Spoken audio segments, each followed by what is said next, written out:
Erev Tov, bonsoir à tous, bonsoir de Jérusalem. Avant de commencer la présentation de notre soirée, je me fais un devoir de rappeler la mémoire d'un grand militant sioniste de la communauté juive de France qui nous a quittés cet après-midi.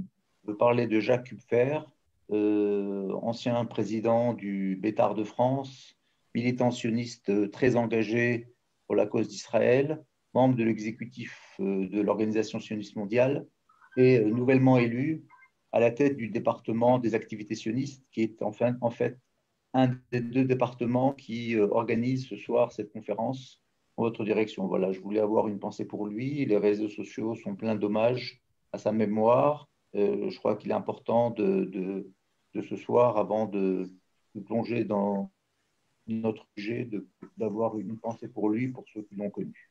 Voilà, sans transition, comme on dit, nous commençons notre nouvelle saison de conférences. Nous avons fini l'année 2000, et ceci grâce à Yasmine Mannheim à Paris, qui organise pour nous, avec beaucoup de réussite, ces conférences, une soixantaine de rencontres avec vous, communauté juive de France, mais aussi francophones d'Israël, sur différents thèmes. Vous avez été des dizaines de milliers de personnes à nous suivre, en direct, en différé, sur notre chaîne YouTube. Et nous commençons donc l'année 2021, qui j'espère, est en Israël l'annonce du début de la fin, j'allais dire, de cette épidémie, de cette pandémie. Et j'espère que nous allons malgré tout pouvoir continuer, et de façon virtuelle, et bien sûr très bientôt de façon directe en votre direction, de pouvoir venir à la rencontre des communautés juives en France, et surtout de pouvoir permettre à ceux qui veulent venir nous rendre visite pour se rendre compte au plus près de ce qui se passe en Israël, qui évolue cette dernière année. Donc voilà, et nous commençons par ce nouveau cycle de conférences avec mon ami, je me permets de l'appeler mon ami, puisqu'on se connaît depuis une quarantaine d'années, depuis nos études à l'Université hébraïque de Jérusalem, le docteur Yossi Sharbit, qui est aussi un grand militant sioniste en dehors de de son aspect académique, une personne qui a beaucoup étudié et beaucoup enseigné l'histoire de notre peuple, l'histoire du peuple juif. Aujourd'hui, il est au département d'histoire juive de l'université de Bar-Ilan.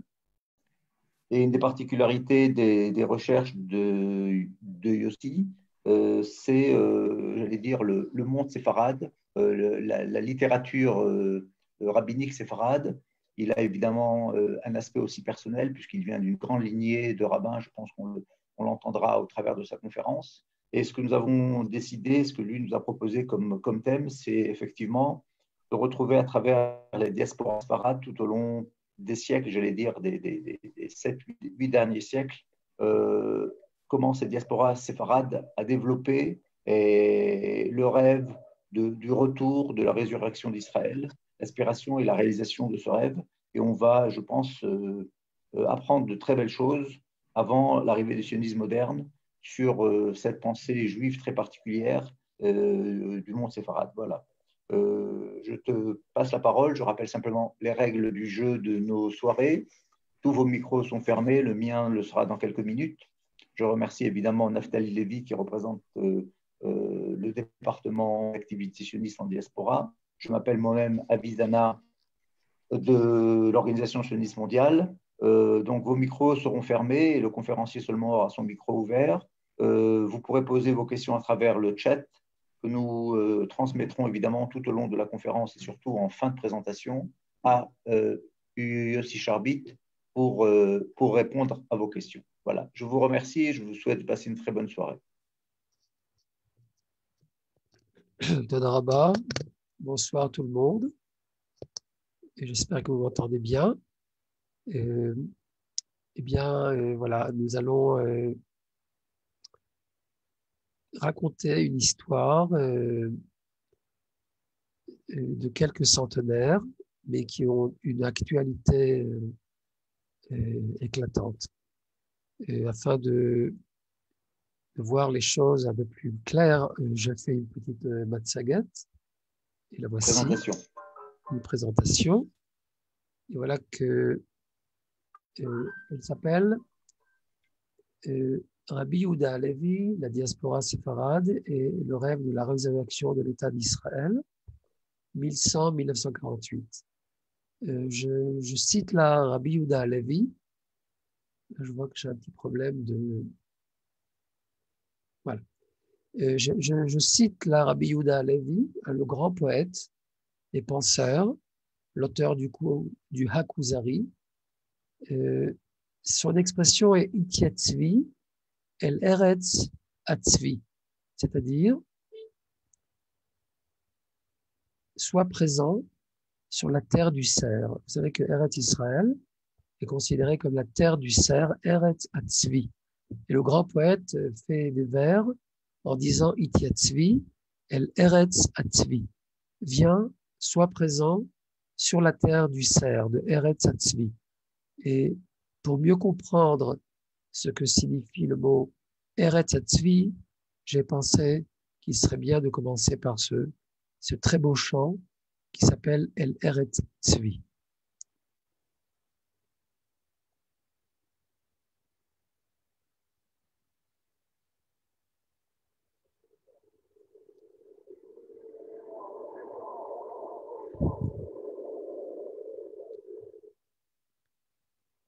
C'est le fameux chant qui a été écrit en la mémoire de Yoni Netanyahu et l'opération Entebbe, El Eretz Tzvi.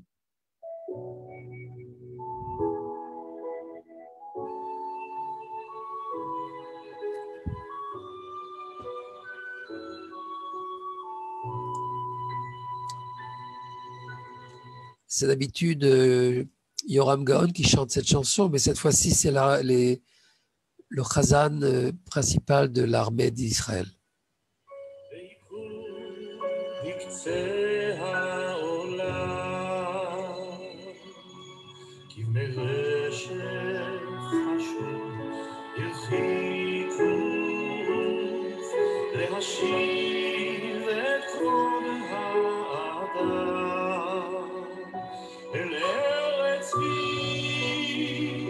אל דבר שדותיה, אל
Eh bien, El Eretz Tzvi, c'est la direction vers laquelle... attendez une seconde. C'est la direction vers laquelle se dirige Rabbi Yehuda Halevi. Vous savez que Rabbi Yehuda Halevi était un grand penseur. Il est né en 1075 et il est décédé, il a été assassiné en 1140, en 1141 plus exactement. Et Rabbi Yehuda Halevi était un grand poète et un grand penseur. Il a été l'auteur du Hakuzari. Il était devant quelques fronts. Il était face au négationnisme des croisades, face à la philosophie néo-aristotélicienne et à la Reconquista. Il déplore le sort des Juifs entre la croix et le croissant. D'ailleurs, Manito avait l'habitude de dire que ce qu'il y a entre le croix et le croissant, la croix et le croissant, c'est le sang. Eh bien, il va dire que les croisades remettent en question l'appartenance d'Eretz Israël au peuple d'Israël. Il va dénoncer cette chose-là. D'ailleurs, c'est pas lui, il n'est pas le seul. C'est une grande remarque historique du professeur Abraham Grossman qui dit que toutes les Juifs, les grands sages d'Israël d'Est et d'Ouest vont contrecarrer cette thèse des croisades et des musulmans qui, soi-disant, la terre leur appartient. Et voilà que Rabbi Yehuda Halevi, Rashi, Baalei Tosafot, le Rambam, chacun à sa façon, vont dire que la terre d'Israël appartient au peuple d'Israël et ils se mobilisent afin de dire les choses de la façon la plus catégorique possible. Il va être aussi devant la philosophie néo-aristotélicienne qui était la philosophie dominante du Moyen-Âge, et c'est-à-dire le renouvellement de la pensée aristotélicienne. Voilà que il va dire que face à la philosophie grecque, nous avons notre propre façon de voir les choses selon la tradition de la prophétie hébraïque. Il était devant aussi la Reconquista qui était un moment très très pénible pour les Juifs d'Espagne, quand les royaumes chrétiens faisaient la reconquête de l'Espagne qui était conquise par les musulmans. À partir de 711 à 1485, la péninsule ibérique était musulmane. Et voilà qu'à partir de 1085 jusqu'en 1492, les Espagnols, les chrétiens vont refaire la conquête. C'est la fameuse Reconquista. Face à tout cela, et déplorant le sort des Juifs entre la croix et le croissant, voilà qu'il décide de dire il faut absolument monter en Eretz Israël, soit présent sur la terre du cerf, Eretz Atzvi. Pourquoi Eretz Tzvi? Pourquoi c'est la terre du cerf? Car la terre d'Israël va et prend de plus grandes dimensions, plus il y a des Juifs qui montent en Eretz, la terre va et grandit afin de donner la possibilité à ces aliotes de s'installer ici en Eretz Israël. C'est comme la peau du cerf, quand on épaisse le cerf, voilà que la peau se rétrécit et il est impossible de réinsérer le cerf dans la peau, car elle s'est tout à fait rétrécie, et c'est comme ça la terre d'Israël. Quand il n'y a pas ses enfants sur sa terre, voilà qu'elle est toute recroquevillée sur soi-même, tandis que quand les aliotes arrivent en Eretz, voilà qu'elle reprend ses dimensions, les dimensions de la terre d'Israël, afin de réceptionner ses enfants. Voilà qui dit une chose très militante. Tandis qu'ils se font la guerre, voici que nous suffoquons dans leur défaite. Entre les armées de Séhir, la chrétienté, et de Kédar, l'islam, notre armée a disparu. Rabbi Yehuda Halevi dit il faut absolument revenir en Eretz, et non pas seulement s'installer en Eretz, mais créer notre propre armée. Il prône le retour d'Israël sur sa terre. Celui-ci résout tous les conflits à ses yeux. Et justement, il va décider de quitter la terre d'Espagne, chose qui n'était pas trop populaire à ce moment-là. Les Juifs d'Espagne avaient décidé malgré tout de rester sur la péninsule ibérique et en Espagne et au Portugal. Mais lui, il décide de quitter la terre d'Espagne et il dit « Mon cœur est joyeux, car je vais au pays du sanctuaire. Je m'approche de Dieu. Oui, la mer et le ciel se ressemblent. Ce sont deux mers qui m'encerclent ensemble.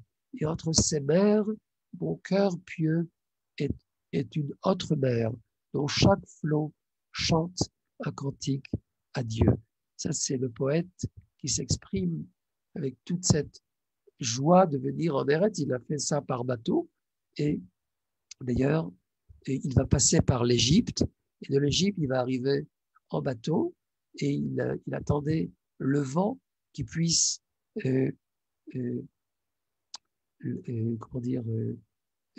le bateau à aboutir en Eretz Israël. Et en arrivant en Eretz, il va chanter devant le mont du Temple, à côté du Kotel HaMaaravi. Il va chanter la chose suivante. Ô Sion, Sion, Alot Ishani, Dieu t'a désiré pour sa résidence.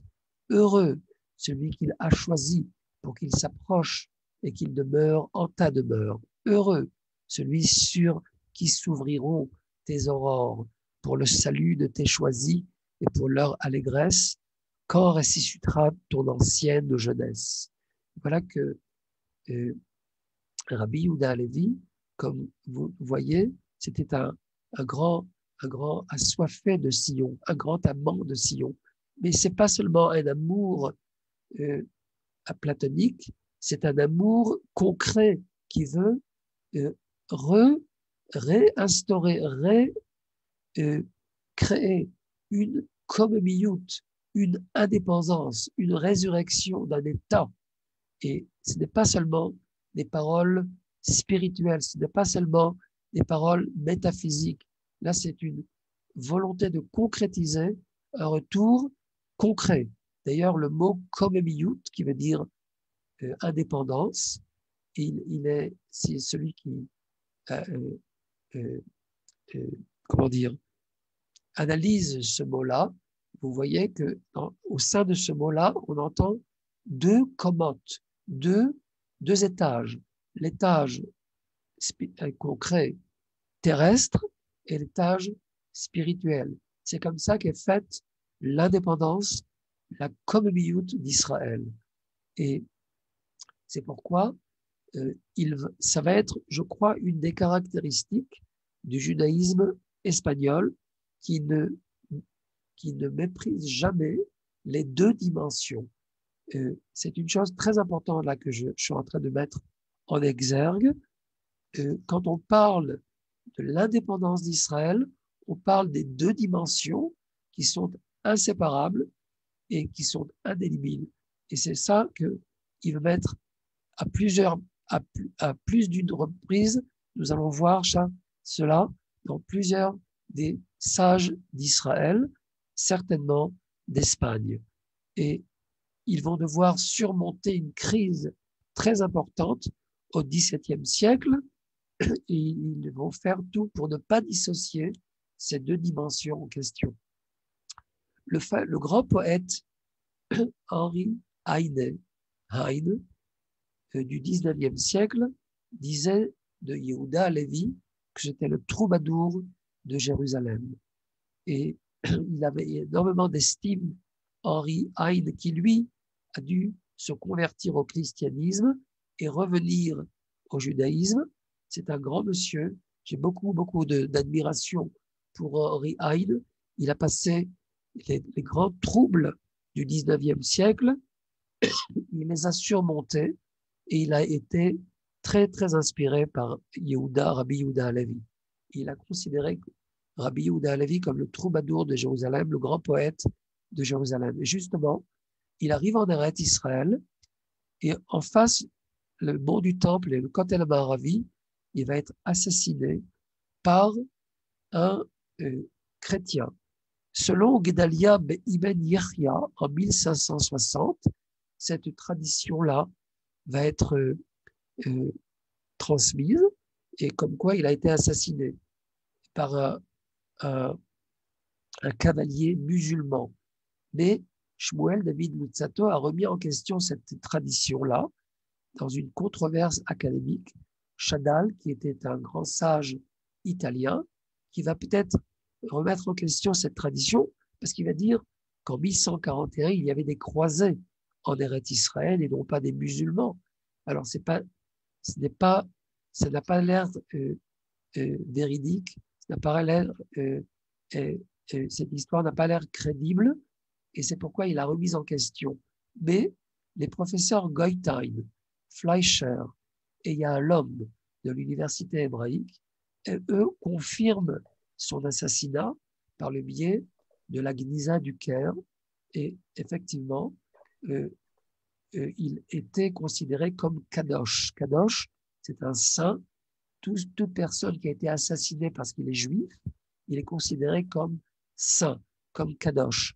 Et c'est pourquoi, dans les écrits de la Gniza du Caire, on découvre quelques lettres qui parlent et qui relatent ce personnage comme étant un Kadosh et Kadosh, celui qui a été tué Al-Kiddush Hashem. Et justement, en 1947, le bateau clandestin qui venait de l'Afrique du Nord, en juillet 1947, je dirais que c'était l'exodus de l'Afrique du Nord. Vous savez que près de 1036 Ma'apilim, des Olim non légaux, ont fait la Ha'apala, une aliyabet depuis Alger. Depuis Alger, c'était les trois bateaux dont le premier était Yehuda Halevi, qui porte le nom de ce grand poète et de ce grand Kadosh. Et il y avait aussi Shivat Zion, le retour à Sion, et le bateau qui s'appelle Haportzim. Près de 1036 Olim arrivent par le biais de ces trois bateaux. Et d'ailleurs, il y a un très très beau film qui a été fait sur ce bateau de Yehuda Halevi, que je vous conseille vivement de voir. Le prochain personnage, c'est Rabbi Moshe ben Maimon. Il arrivera, Maïmonide, lui, bien sûr, il va faire face aux fameuses émeutes, aux fameux pogroms de des Almohades qui, eux, ont voulu convertir de force à l'islam, et les Juifs d'Espagne. Il va quitter l'Espagne pour arriver à Fès, et de Fès, il va vers l'Égypte, et il arrive en 1165, Rabbi Moshe ben Maimon, il va arriver à Jérusalem, et il va monter sur le mont du Temple, afin d'affermir la souveraineté d'Israël. C'est-à-dire que, vous savez qu'il y a quelques difficultés au niveau du mont du Temple. Vous voyez la photo ici. Le mont du Temple, comme vous le savez, était le lieu où a été construit le premier et le second temple. Et voilà que le second temple a été détruit en 70 de l'ère vulgaire, Tisha B'Av, et plus tard, en 691, les musulmans vont construire le dôme du rocher et vont construire la mosquée d'Al-Aqsa. Et ça va être sur le mont du Temple. Il y a difficulté au niveau de monter sur le mont du Temple pour deux raisons. La raison essentielle, c'est qu'ils nous ont souvent empêchés de monter sur le mont du Temple, mais il y a aussi un autre problème, c'est les lois d'impureté. Vous savez que, étant donné que depuis qu'il n'y a plus de vaches rousses, on a eu affaire à 9 vaches rousses qui nous ont permis de nous écarter de l'impureté de la mort. C'est ces fameuses vaches rousses avec lesquelles on pouvait redevenir pur et être écarté, comme je viens de le dire, de l'impureté la plus élevée, le degré d'impureté le plus élevé, c'est le degré de la mort. Eh bien, il n'y avait plus de vaches rousses et il n'y avait plus de possibilité de se rendre pur. C'est pourquoi il est interdit de monter sur le mont du Temple, mais pas sur toute la superficie. Il y a interdiction de monter sur cette superficie seulement, parce que le mont du Temple et la vieille ville à Jérusalem est divisée en 3 parties. Il y a la partie qui s'appelle Machane Israël, c'est-à-dire toute la vieille ville de Jérusalem, elle s'appelle Machane Israël, dans laquelle celui qui est impur peut rentrer dans la vieille ville sans aucun problème. Il y a le mont du Temple qui a été bien élaboré et élargi. Il s'appelle Machane Lévia. C'est le camp de Lévia, des Léviim, c'est-à-dire tout au long de cette superficie, celui qui est impur peut monter tout au long du périmètre du mont du Temple. Tandis que Machane Shechina, c'est là où la providence, la Shrina, la présence divine est éternelle sur cette superficie de 65 mètres sur 65 mètres. Mais c'est un grand mais. Quand les parachutistes d'Israël sont arrivés en 1967 et sont montés sur le mont du Temple, ils n'ont pas dit « pousse, arrêtons la guerre parce que nous sommes impurs ». Il y a une dimension qui s'appelle la dimension de la souveraineté.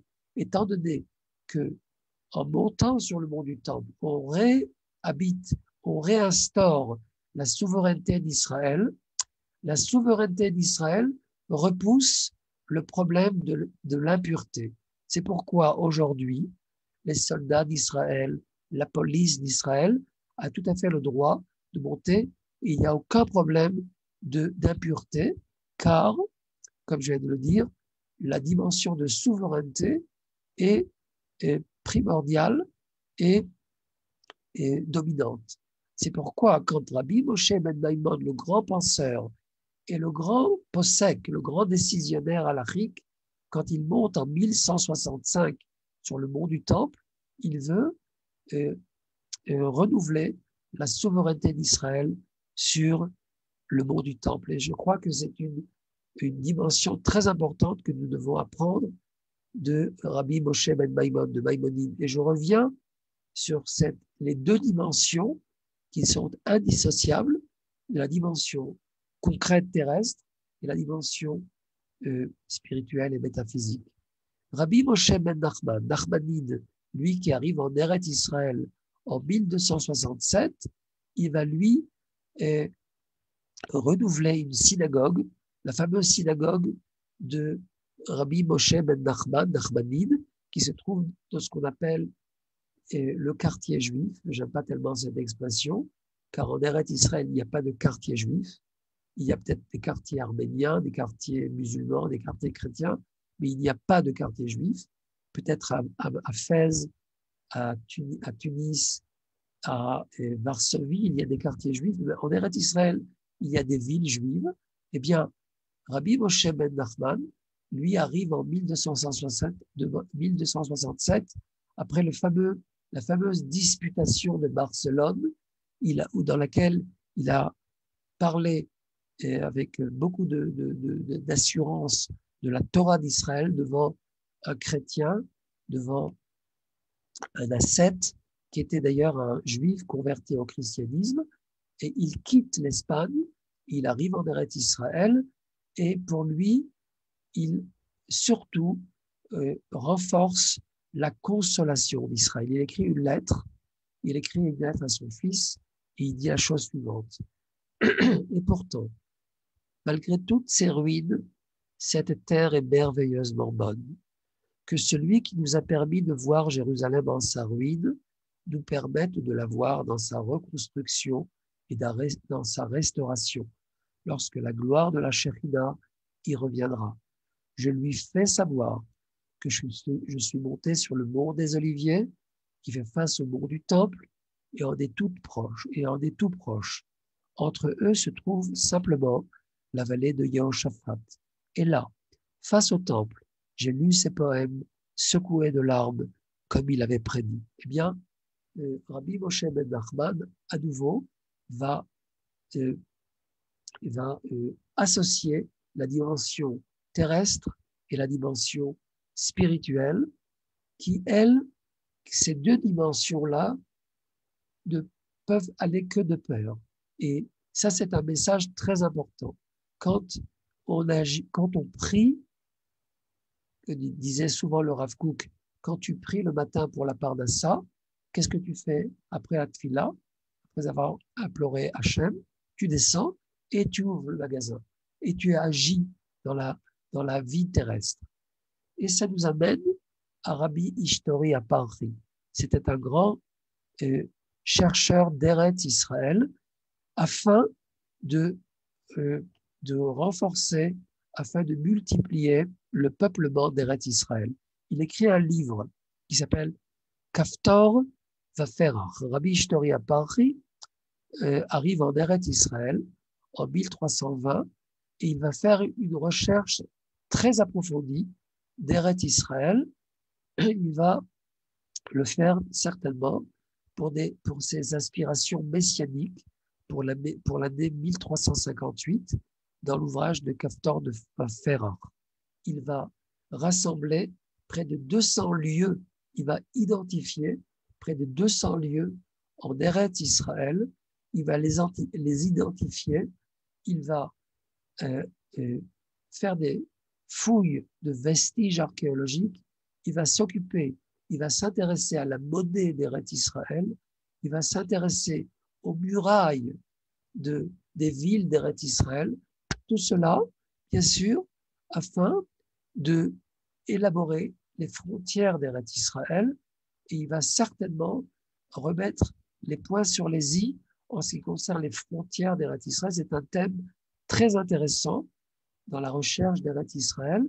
Il y a ce qu'on appelle les Gvulot et Haftacha, les Gvulot Olé Mitzrayim et les Gvulot Olé Bavel, c'est-à-dire les frontières de la promesse, la frontière de ceux qui sont montés après l'exil d'Égypte, et la promesse et la frontière de ceux qui sont montés après l'exil de Babylonie.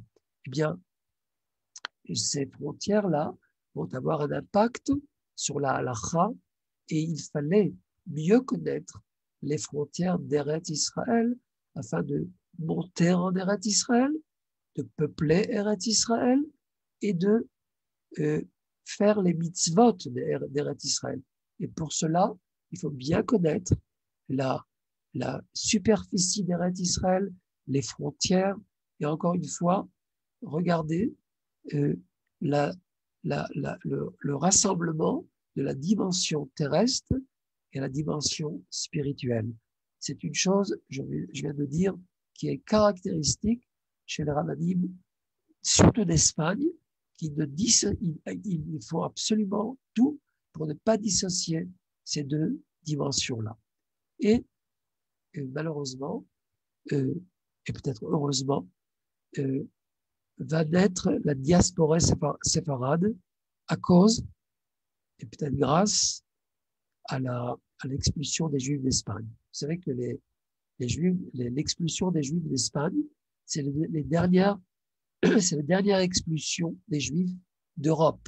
Parce qu'en 1290, les Juifs d'Angleterre ont été expulsés, les Juifs de France ont été expulsés en 1306 et en 1394, et en fin de compte, les Juifs d'Espagne vont être expulsés en 1492, les Juifs de Portugal en 1497 et les Juifs de Navarre en 1498.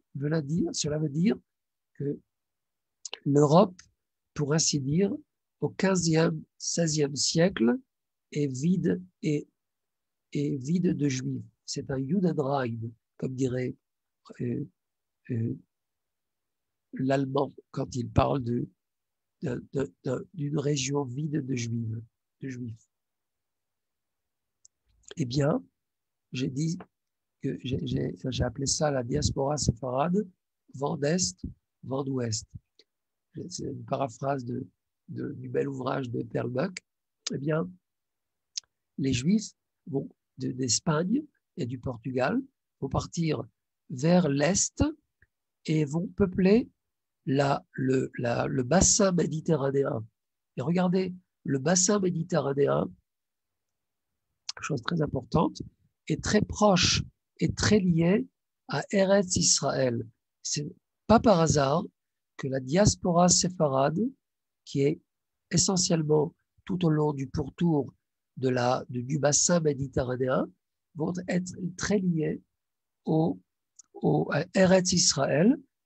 D'ailleurs, comme le désigne le professeur Yosef Hacker, cette migration vers l'Est signifie une signification messianique, car partir vers l'Est signifie partir vers la terre vers le Mizrach, vers la terre d'Eretz Israël, et c'est un mouvement qui signifie quelque chose de très très important au niveau messianique, car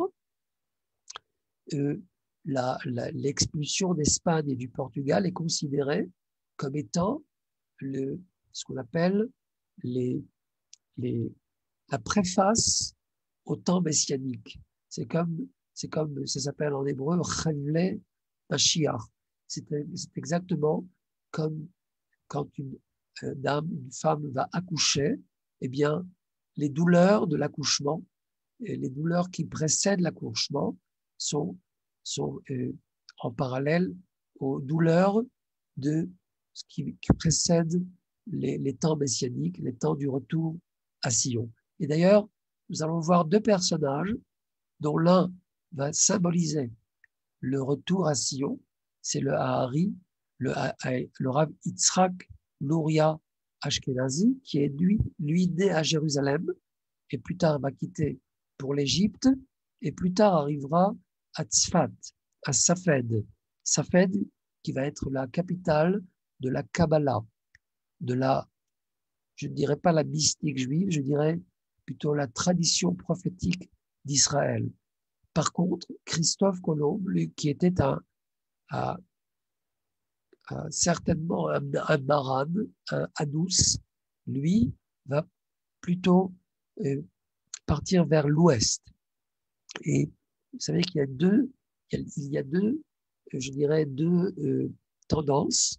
la tendance qui nous mène vers l'Est, et l'Empire ottoman, l'Afrique du Nord et Eretz Israël, et la tendance qui nous mène vers l'Ouest, c'est-à-dire l'Europe septentrionale et le nouveau monde, c'est-à-dire les Amériques.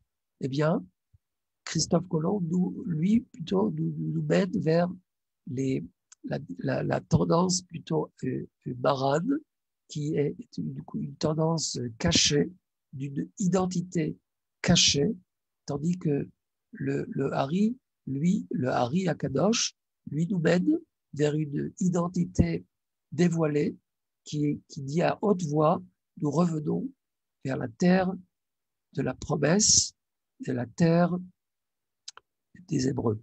Eh bien, ce sont deux tendances qui vont être très intéressantes. Quant à la diaspora séfarade, c'est un thème en soi qui mérite un approfondissement plus important, mais je vais me contenter de cela. Et voilà que on aboutit à l'idée messianique normative, c'est-à-dire la résurrection d'une entité étatique en Eretz Israël. Moraï Verabotai, avec Vérotai. Je dis une chose très très importante. Je pense que c'est très important pour nos jours de bien raisonner le thème qui s'appelle l'idée messianique normative, c'est-à-dire revenir en Eretz et créer un État en Eretz. La dimension politique ici est une dimension très importante et ça va être remise en exergue dans la diaspora séfarade. Et effectivement, nous allons voir tout au long du XVIe siècle toutes les composantes de ce qu'on appelle aujourd'hui le sionisme. Je voudrais dire que l'idée messianique normative est en fin de compte l'idée fondatrice de ce qu'on appellera plus tard le sionisme, c'est-à-dire construire le pays, construire une entité étatique en Eretz Israël. C'est ça la Komemiyut Israël, c'est-à-dire Holichenu Komemiyut Israël, c'est une tefila que nous disons 3 fois par jour, et c'est cette espérance de reconstruire quelque chose de concret qui a bien sûr une dimension spirituelle et qui a bien sûr une dimension universelle, car le messianisme hébraïque est de façon indélébile une idée universelle qui a une portée universelle. Regardez quelques personnages. Avraham Castro, lui, va être un des conseillers de Suleiman le Magnifique afin de construire la muraille de Jérusalem. Le Rav Don Yitzhak Abarvanel, le grand leader de l'expulsion des Juifs d'Espagne, va écrire 3 livres, la fameuse trilogie, le Migdol Yeshuot, qui parle que de rédemption. Yeshuot Meshicho, Mariane à Yeshua, Matzmiar Yeshua. Il va dire, ne désespérez pas, vous les expulsés d'Espagne, nous avons, Baruch Hashem, un horizon. Nous avons, Baruch Hashem, une possibilité de revenir à Sion et de recréer un État, une entité étatique. Regardez, c'est le livre Yeshuot Meshicho. Dona Grazia Mendes et Don Yosef Nassi, eux, c'était une dame vraiment très, très intéressante. Je dirais, c'est la Golda Meir du XVIe siècle. Dona Grazia et Don Yosef Nassi, son neveu, je dirais que c'est le Abba Eben du XVIe siècle. Les deux vont être de grands fondateurs de Yishuvim dans la Galilée, et ils vont recréer le peuplement de Tibériade.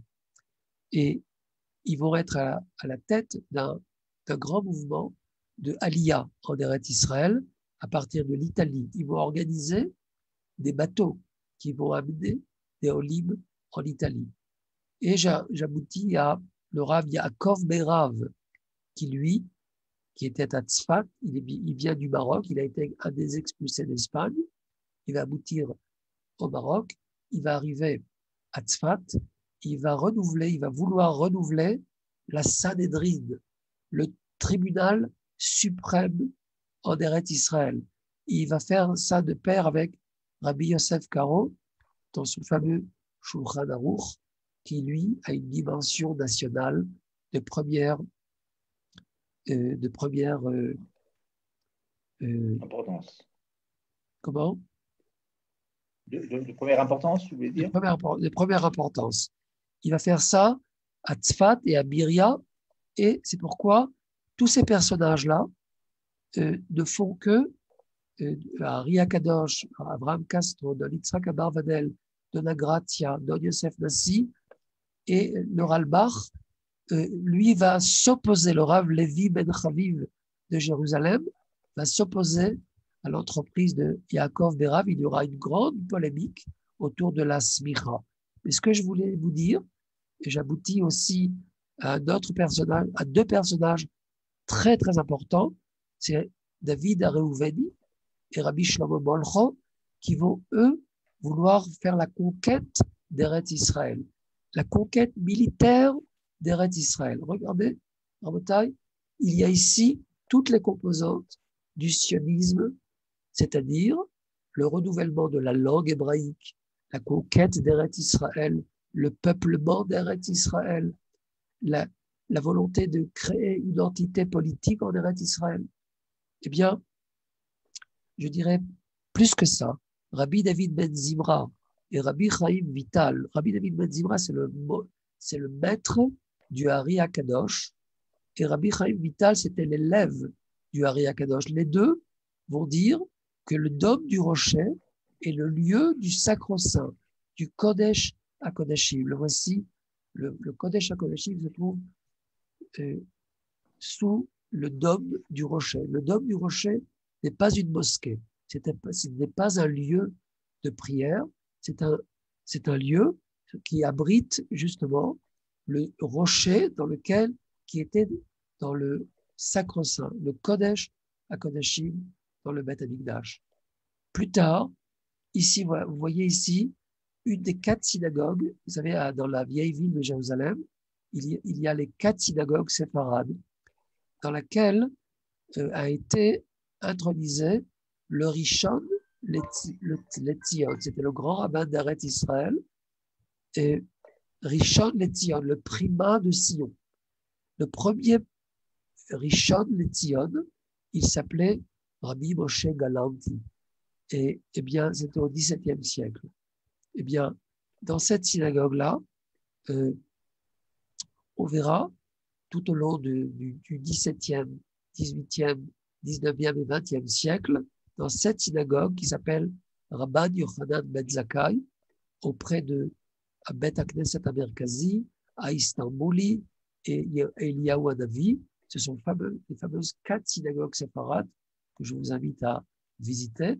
Eh bien, tout au long de ces centenaires, cette personnalité qui était le Rishon LeZion, le primat de Sion, c'était un personnage qui mettait encore une fois l'accent sur la dimension terrestre, physique et métaphysique de la rédemption d'Israël. Eh bien, tout cela nous amène au 19e et au 20e siècle. Rabotai, une chose très importante qui mérite d'être mentionnée, mais je ne pourrais pas trop développer cette chose-là. Au XVIIe siècle, il y aura une crise très très grave au sein du peuple d'Israël. Tandis que le XVIe siècle, comme je viens de le dire, est annonciateur de l'idée messianique normative, voilà que le XVIIe siècle est le siècle annonciateur d'une idée messianique chaotique et destructive et destructrice. Alors, pourquoi? Parce que au XVIIe siècle, il y aura un faux messie qui va énormément chambouler l'idée messianique. Il s'agit de Shabtai Tzvi, qui lui est né à Smyrne, à Izmir, et il va être considéré par le Rav Natan Ashkenazi de Gaza. À Gaza, vous savez, il y avait une communauté très importante et ça nous semble parfois étonnant, mais à Gaza, que nous connaissons aujourd'hui, ça nous semble tout à fait étonnant qu'il y avait une communauté, mais il y avait une communauté très importante au XVIe et XVIIe siècle. Il y avait le grand poète Israël Nadjara, qui était le grand rabbin de Gaza, et il y avait ce grand kabbaliste qui était Rabbi Natan Ashkenazi. Rabbi Natan Ashkenazi était très, très impressionné de Shabtai Tzvi. Shabtai Tzvi va décider de se déclarer comme étant le Messie d'Israël. Et il faut voir comment le monde entier, le monde juif, va être convaincu et va être très impressionné de cette vague messianique. Mais voilà que en 1666, le faux messie Shabtai Tzvi va se convertir à l'islam. Ça va être une crise abominable. Elle va chambouler le monde séfarade et le monde ashkénaze. Mais ça va être le temps de la différenciation entre la diaspora séfarade et la diaspora ashkénaze. Pourquoi? Parce que les séfaradim, pour des raisons historiques et je dirais pour des raisons intellectuelles, il faut étudier cette question-là. Et c'est pas parce que les séfaradim ils sont gentils et les ashkénazim ils sont méchants. Non, pas du tout. Il y a eu des circonstances qui ont fait que les séfaradim vont restaurer l'idée messianique normative. Ils vont dire, OK, on s'est trompé avec Shabtai Tzvi, certes, ça arrive, mais la dimension messianique dans l'identité hébraïque est une dimension trop importante pour la repousser, pour l'éliminer de la composante, d'une des composantes importantes de l'identité hébraïque.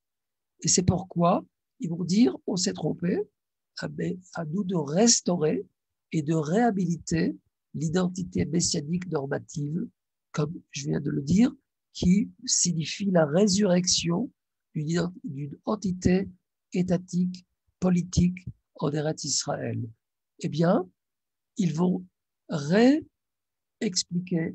Il y a plusieurs rabbinim, comme par exemple le Rav Yaakov Kouli, le Rav Saadia Shuraki et bien d'autres. Bien sûr, le Rav Yaakov Sasportas, qui lui va être le grand militant contre Shabtai Tzvi. Il va écrire un livre qui s'appelle Tzitzat Novel Tzvi, qui est un livre qui revendique la vraie messianité, le messianisme authentique et normatif. Eh bien, comme je viens de le dire, ces grands personnages-là vont restaurer, vont réhabiliter, vont redonner la dimension biblique du messianisme normatif et du messianisme authentique. Et c'est-à-dire la résurrection d'un État hébraïque, hébreu en Eretz Israël. Eh bien, le monde ashkénaze, lui, va repousser la dimension messianique. Il va dire, le monde ashkénaze, on s'est trompé avec une Shabtai Tzvi, on ne se trompera plus jamais. Et ils vont repousser l'idée messianique du retour à Sion pour les temps à venir. Et ça veut dire que le monde religieux va repousser et va annuler cette dimension messianique terrestre et physique et politique pour les temps à venir, c'est-à-dire que pour des raisons, comme je viens de le dire, pour des raisons différentes, par exemple l'environnement chrétien et par exemple l'identité qui est forgée dans le monde chrétien, qui était une identité plutôt religieuse plutôt que nationale, tandis que dans le monde musulman, être juif, c'est-à-dire, c'est appartenir au peuple d'Israël. Dans le monde chrétien, être juif, c'est appartenir à la religion juive.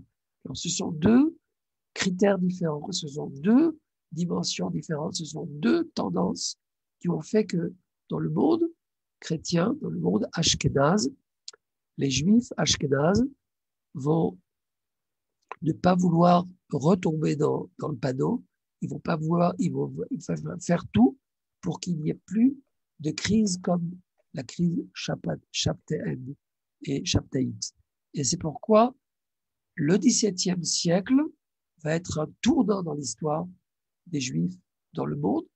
Les Juifs séfarades vont correspondre tout le temps avec ce messianisme naturel du XVIe siècle, comme il a été élaboré tout au long du XVIe siècle, tandis que les Juifs ashkénazes, eux, vont se déconnecter de cette messianité. Et c'est pourquoi, quand le sionisme va naître au XIXe siècle, il y aura deux approches différentes. Tandis que le Rav Yehuda Bibas, de Tanger, de Corfou et de Hebron, lui, va correspondre avec le XVIe siècle de la façon la plus naturelle possible, et Marco Yosef Baruch, qui est considéré comme le Herzl du monde musulman et de la diaspora séfarade, les deux vont dialoguer avec le XVIe siècle. Et le sionisme, à leurs yeux, est un sionisme, le sionisme qui va commencer à naître au XIXe siècle. Ils vont dire, c'est tout à fait ce à quoi nous prions toute la vie, c'est-à-dire la restauration, la résurrection d'Israël et la résurrection d'une entité étatique en Eretz Israël. Ça va être de même pour tous les rabbinim que vous voyez ici. Si c'est mon père, le Rav Michael Charvit, qui était le gendre du Rav Yosef Rodassia, qui est mon grand-père, l'auteur de 137 ouvrages, et qui était un grand amant de Sion. D'ailleurs, il va monter à Rabotai 2 semaines avant son décès. Il va arriver à Dimona, le Rav Yosef Rodassia, que j'ai la chance de porter son nom. Le Rav Yosef Rodassia va monter en 62, 2 semaines avant son décès. Mon père et mon beau-père, le Rav David Roubara, nous sommes ici sur le mont du Temple, sur une partie qui est permise au niveau halachique de monter, après bien sûr faire le mikveh. Et encore une fois, Manitou, le Rav Yehuda Léon Ashkenazi, que j'ai eu la chance, j'ai écrit la biographie intellectuelle en hébreu de Manitou, il dit la chose suivante. Le sionisme, même non religieux, est le seul messianique le seul messianisme authentique de notre histoire contemporaine. Précisément parce qu'il est le seul à réaliser comme première étape de la délivrance la libération du peuple juif. Elle est basée sur la connaissance des références traditionnelles à ce sujet. C'est-à-dire que la dimension politique est, en fin de compte, celle qui est la dimension du messianisme authentique. Et c'est pourquoi j'aboutis, peut-être à presque la fin de mon intervention, au Rav Yechia Ben Arosh, qui lui était du Maroc, et il va écrire une lettre très très intéressante que le Rav Chaim Amsalem, qui lui aussi était un député de la Knesset, et il a écrit un livre sur le Rav Ben Arosh, Sefer Reach Nichoar, et il mentionne une lettre dans laquelle le Rav Yechia Ben Arosh écrit à ses élèves qui ont étudié dans une yeshiva en France, une yeshiva orthodoxe qui s'oppose au sionisme, comme, comme je viens de l'expliquer, le monde ashkénaze va, en l'occurrence, créer une mouvance anti-sioniste. Parce que, à leurs yeux, le sionisme est un faux messianisme parce qu'il risque de chambouler les mœurs comme Shabtai Tzvi avait fait au XVIIe siècle. Et c'est pourquoi, quand le Rav Yehiel Ben Harosh écrit cette lettre-là, que je ne pourrais pas lire toute la lettre, mais j'ai traduit 2-3 phrases. Il dit la chose suivante à ses élèves. Je suis très heureux que vous étudiez la Torah, mais je vous interdis de parler du mal et de Herzl et de Chaim Weizmann et de David Ben-Gurion. Il dit, je crois pertinemment que Herzl est un prophète et que Weizmann et Ben-Gurion sont nos sauveurs. Et je terminerai peut-être par une chose qui va peut-être vous surprendre, par un juif libyen qui était Herbert Pagani. Herbert Pagani était un grand chanteur qui malheureusement est décédé très, très jeune, à l'âge de 44 ans. Il s'appelait Rachamim Khadjadj. C'est un juif de Libye qui est arrivé en Italie, comme beaucoup de juifs de Libye. Et de là, parce que c'était un protectorat, la Libye était un protectorat italien, eh bien, ce Herbert Pagani, il parlait l'italien formidablement bien, et le français, bien sûr. À mes yeux, c'est un grand, grand musicien, un grand poète, mais c'est surtout un juif séfarade qui, lui, quand il a entendu en 1975 les critiques vis-à-vis du sionisme, il a décidé d'écrire un très, très beau plaidoyer pour la terre d'Israël. Et écoutons-le, et peut-être qu'avec ces belles phrases, il va peut-être résumer tout ce que j'ai essayé d'expliquer et d'expliciter en ce qui concerne le sionisme viscéral dans la diaspora séfarade, qui, elle, n'a pas passé les crises que le monde ashkénaze a subi, et le sionisme viscéral, car correspond-il à l'idée messianique normative, c'est-à-dire la résurrection d'une entité étatique en Eretz Israël. Cette résurrection-là a un impact universel et un impact certainement spirituel et métaphysique. C'est peut-être la différence entre le Mashiach ben Yosef et Mashiach ben David. Vous savez que, pour terminer par une petite anecdote, quand vous savez que nous avons les juifs de Sfaradim ont l'habitude de dire, quand ils arrivent à la tfila de la construction de Jérusalem dans la Hamida, il y a une prière pour que le Mashiach ben Yosef ne soit pas assassiné, tué par Arbelus, le méchant. Et le grand kabbaliste Chaim Shvili, que Manitou le cite plusieurs fois, il a dit la chose suivante. Qui c'est ce Arbelus Aracha qui voulait tuer, qui voulait éliminer le Messie Ben Yosef? Alors, il explique, le Rav Chaim Shvili, que dans cette fameuse communiout, dans cette fameuse résurrection d'Israël, eh bien, il y a les deux dimensions. Il y a Mashiach ben Yosef, c'est la dimension terrestre, et la Mashiach ben David, qui est la dimension spirituelle. Eh bien, qui était ce fameux Mashiach ben Yosef et qui était ce Arbinu Zaracha? À ses yeux, du Rav Chaim Shmini, c'était Rommel. Le Maréchal Rommel, c'est lui Arminu Saracha. Et justement, il a voulu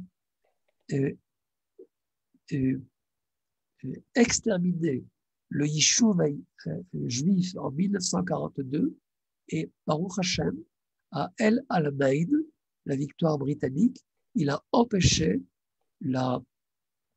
l'entrée des forces nazies et allemandes en terre d'Israël. C'est-à-dire que Mashiach ben Yosef, c'est la dimension terrestre du peuplement d'Eretz Israël, des frontières d'Eretz Israël, et bien sûr, Mashiach ben David, c'est la dimension spirituelle qui a un impact, comme je viens de le dire, universel.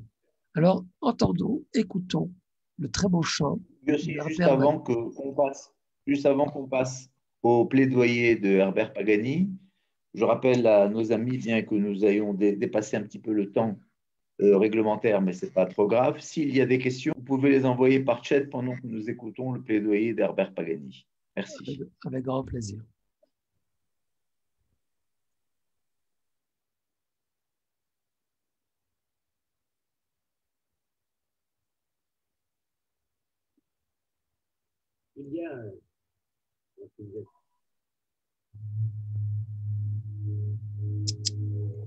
Pardon, excusez-moi.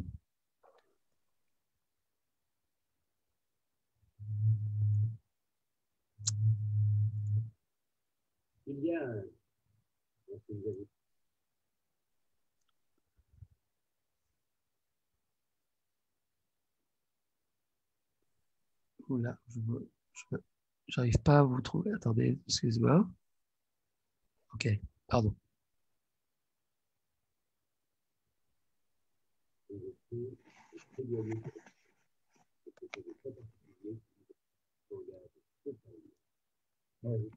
Vous entendez? Vous écoutez? Encore? Bien. Alors, pour s'engager, pour mettre les lunettes. Je crois que le son est mauvais aussi. On va attendre une minute. On ne peut pas dire en fait. L'autre jour, j'étais dans le métro et j'entends de dames dire « T'as lu le journal encore, ces juifs avec leurs histoires? Quels emmerdeurs. » C'est vrai, nous sommes des emmerdeurs. Ça fait des siècles qu'on emmerde le monde. C'est dans notre nature, que voulez-vous. Abraham, avec son Dieu unique. Moïse, avec ses tables de la loi. Jésus, avec son autre joue, toujours prête à la deuxième barre. Puis Freud, Marx, Einstein. Tous ont été des jeûneurs, des révolutionnaires, des ennemis de l'ordre. Pourquoi? Parce que l'ordre, quel que fût le siècle, ne pouvait les satisfaire, puisque c'était un ordre dont ils étaient toujours exclus. Remettre en question, voir plus loin, changer le monde pour changer de destin, tel fut le destin de mes ancêtres. C'est pourquoi ils sont haïs par les défenseurs de tous les ordres établis. L'antisémite de droite reproche aux Juifs d'avoir fait la révolution bolchevique. C'est vrai. Il y en avait beaucoup, en 1917. L'antisémite de gauche reproche aux Juifs d'être les géants du capitalisme. C'est vrai. Il y a beaucoup de capitalistes juifs. La raison est simple. La culture, la religion, l'idée révolutionnaire d'un côté, les bandes de l'autre, sont les seules valeurs transportables, les seules patries possibles. Yossi, malheureusement, il va falloir arrêter. Le son est trop mauvais. Yossi, oui, c'est pas grave. Je pense qu'on enverra aux gens la référence de l'enregistrement de Pagani pour les gens qui ne le connaissent pas. Parce que comme il fait 6 minutes, le son est trop mauvais pour qu'on l'entende. Donc, je regarde sur le chat. Pour le moment, nous n'avons pas de questions. Nous avons simplement beaucoup de remerciements très intéressants. Merci pour l'exposé. Donc, si vous avez des questions, il est encore temps de les poser. Je sais que c'est un sujet évidemment complexe, très riche, avec beaucoup de références. Et une des questions qui nous est posée, c'est de savoir effectivement si on peut recevoir l'enregistrement de la conférence. L'enregistrement de la conférence sera sur notre page Facebook à la référence film. Il y a et aussi quasiment sur notre chaîne YouTube les conférences, dont celle-ci, effectivement.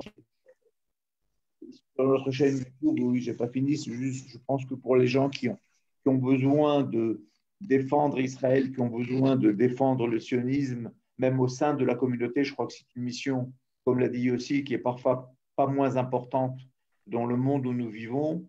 Il faut parfois défendre face à des références de certains rabbins qui ont peut-être pour certains pas forcément la profondeur historique, la profondeur philosophique des très grandes références que le docteur Yossi Sharbit nous a données ce soir, qui vont de Yehuda à Lévi en passant par le Rambam, le Ramban, et j'en passe et d'autres. Je crois que c'est très important de revenir aux sources premières et fondamentales de notre histoire, de notre judaïsme.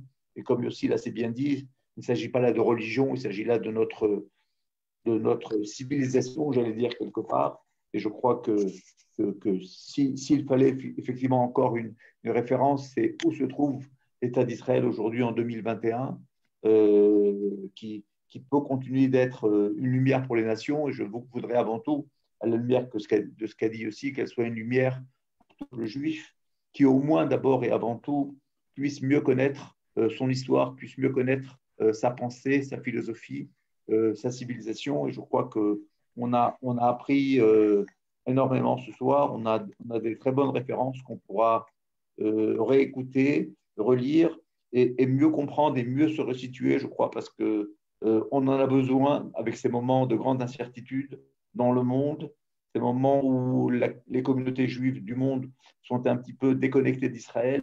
Et peut-être pour certains, on vit dans un autre monde. Non, il ne faut pas se tromper. Nous sommes un seul et même peuple.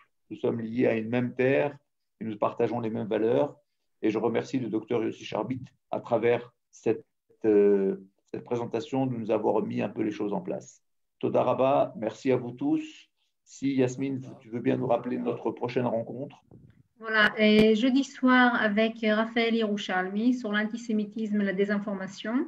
Et dimanche à 11h avec le professeur Cyril Cohen de Bar-Ilan sur la Covid et sur le vaccin, sur la recherche qu'il mène en ce moment pour un vaccin contre le cancer. Voilà, aussi, s'il y a une phrase de fin pour terminer, je me suis permis de faire une semi-conclusion avant de te donner le dernier mot. Bien, merci de votre attention. J'étais très, très heureux d'être avec vous. Celui qui d'ailleurs désire la présentation, je pourrais l'envoyer par mail sans aucun problème, avec grand plaisir. Et bien sûr, ça c'est en attendant pour étudier et approfondir bien sûr ce thème-là tellement important, car c'est certainement, ce sont certainement nos ressources et notre énergie et notre élan qui nous ramènera en Eretz Israël. Et toutes ces sources et ressources-là sont des sources d'inspiration. Et Bezrat Hashem, il faut espérer qu'on se revoit tous en bonne santé. Et portez-vous bien et faites attention à vous. Et très, très, très bientôt à Jérusalem, en Eretz Israël. Shavua Tov à tout le monde et merci beaucoup. Bonne soirée. Shavua Tov. Shavua Tov.